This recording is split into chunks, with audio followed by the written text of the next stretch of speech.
Masaktan ka kapagka napagsasabihan ka ng ganito, ganyan ng anak mo. Your turn.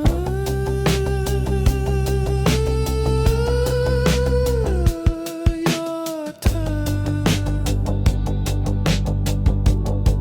Your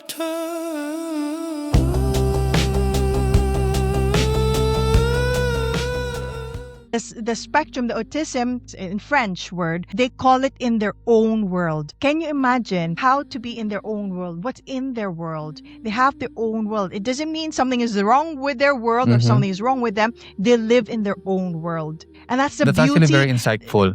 Isn't it? The beautiful Yeah. language of autism.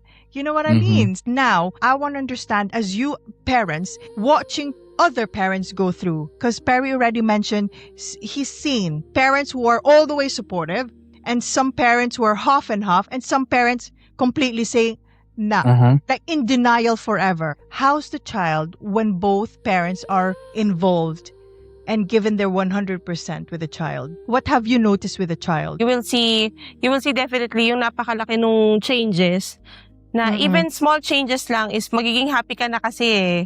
Lalo if yung mga pagsasalita lang nila, ganyan, or kaya na nilang i-defend yung sarili nila.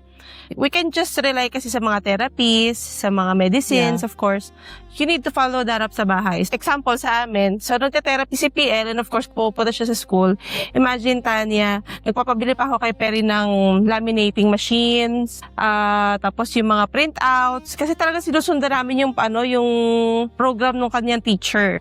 And with that, ang bilis talaga. Yung talagang, wow, kaya pala niya. Basta may proper materials ka. At yung mga family member is napapaliwanagan mo. Kasi not everyone is educated.